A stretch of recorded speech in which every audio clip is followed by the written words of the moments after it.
Recently, I posted a video about the real reason trust breaks down at work and about misinterpreted strengths. Today, I want to go one layer deeper. Because even when trust is present, even when strengths aren't misinterpreted, and people respect each other, even when people know each other's strengths, maybe they've taken the Clifton Strengths assessment and they really understand each other, something can still be missing. That missing piece is psychological safety. You can trust someone's competence. You might even trust their character. But if you do not feel safe speaking up around them, the team will never reach its potential. You need every member of your team to feel safe and like they can bring stuff up, even if it hurts. So, today we're going to talk about the difference between trust and psychological safety and why leaders need to intentionally build both. Let me start by telling you about a leadership team I worked with a few years ago. On the surface, they were solid. They'd worked together for over a decade. No visible conflict, strong individual performers. When I asked, "Do you trust each other?" they all said yes. Yeah, I trust her work. I trust his work. Then I asked a different question. When was the last time someone challenged an idea in this room? No one spoke. Finally, one person said, "We usually just take the leader's direction and move." They didn't even necessarily feel a need like they should be saying more. But here's what was happening. They had a senior leader who was very decisive. They had the Clifton strength of command. She moved quickly. She was confident. She was often right.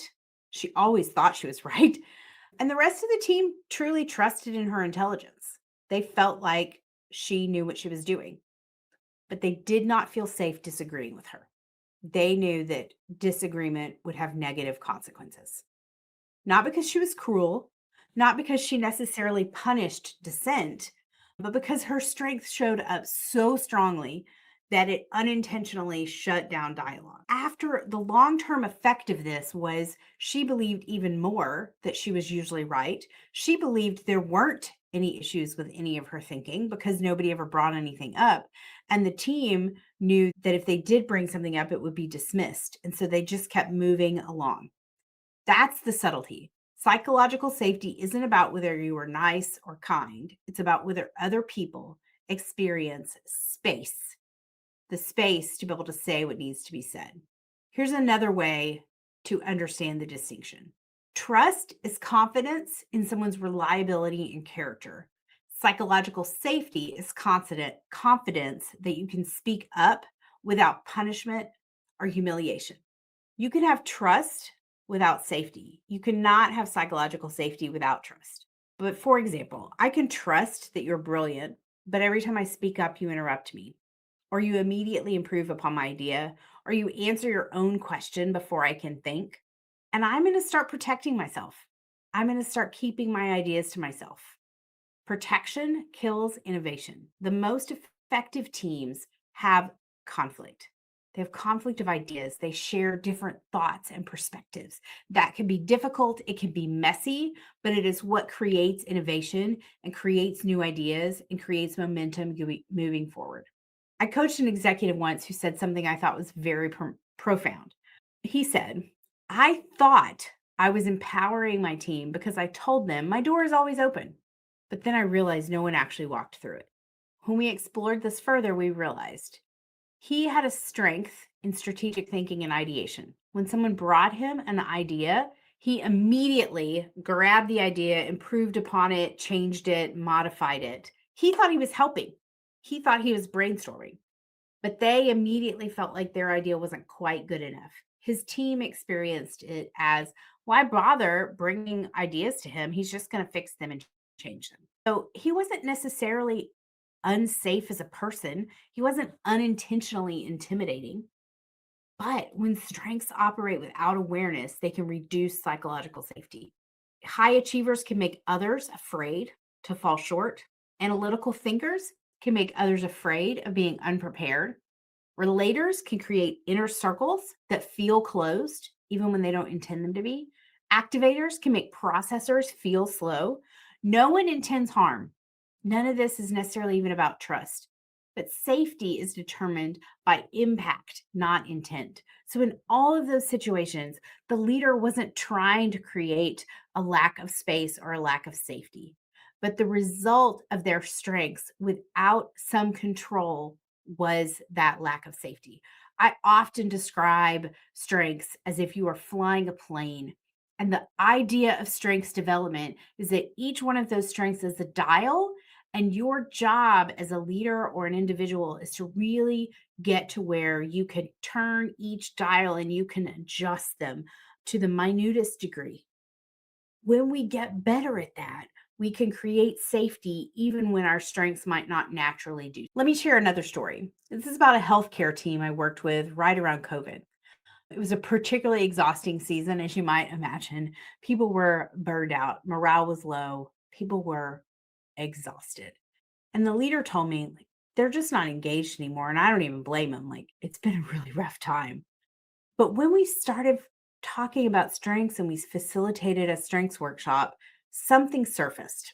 There was a nurse who said, I stopped speaking up in meetings because the last time I raised a concern, it was brushed aside. In the course of COVID and all the things going on, the administrator had gotten so fast at dealing with all the problems around him and trying to figure stuff out that he just didn't have enough space to let other people have space. But that moment shifted everything because he heard her in a new way. He heard, oh, she's not disengaged. She doesn't not care. She's exhausted, and I didn't give her any space to share her ideas. Once that was named, and the leader was able to say, man, that was not what I was trying to do. And I did not understand that's how you were experiencing my leadership.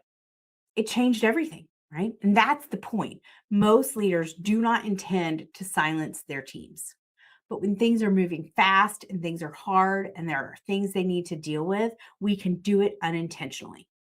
But without psychological safety, without that safety to speak up, people start to conserve their energy. They stop sharing ideas. They stop challenging assumptions. They stop risking and being vulnerable. And eventually, they stop caring and disengage completely. And that's when they leave. So, even as a leader, if you are developing trust, but you're not providing the psychological safety, you're going to lose your best and most talented people. So, how do you go about building this psychological safety? I'm going to give you 3 behaviors that will dramatically increase safety in your team. Number 1, go first. Number 1 rule of leadership, a role model. Admit a mistake. That leader in that conversation I just described in the healthcare organization, he did that. He said, I was wrong. I did not realize that you were experiencing my leadership in that way. When a leader models vulnerability, permission spreads and people start to go, oh, okay, I can be vulnerable too. So, number 1, go first. Number 2, slow your strengths down. Get a hold of that dial, turn them down or up a little bit and see what happens. If you're really fast, pause. If you're a verbal processor, practice silence. If you're analytical, soften your critique and wait on it just a little bit. Psychological safety often requires dialing down your dominant strengths for a little while so others can enter the space. And then when others are in the space and everybody's moving, sometimes you can turn it back up when it's needed the most, but not in every single situation. So, 1, we're going first. 2, sometimes we're slowing our strengths down. And 3, we are going to reward contribution, not just correctness. So anytime somebody shares an idea, gives us something of value, whether they are right or not, whether it's great or not, we are going to say, thank you for raising that. Thank you for speaking up. Even if it doesn't end up being something really great, when we reward contribution, we tell people this is a space where your ideas matter. This is a safe space where we want to hear from you. We want everything that you have on the table because that's what's going to make us as a team better. As a leader, this requires a lot of deep internal work. You have to know that showing uncertainty does not mean losing authority, that you can be uncertain and you can be vulnerable and still have authority. In reality, authority rooted in positional power creates compliance, and authority rooted in relational trust creates commitment.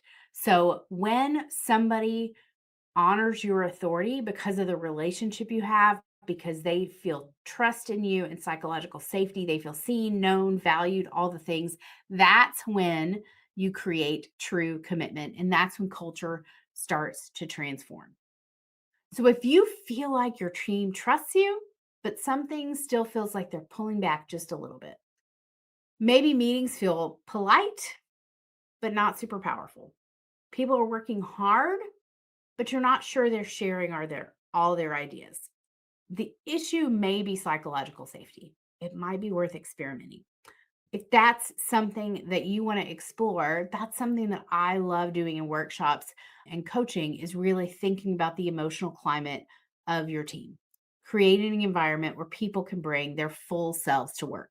I'd love to know what behaviors from a leader make you feel the most safe to speak up. So share that in the comments. What has a leader done that has provided psychological safety for you? Tell me in the comments.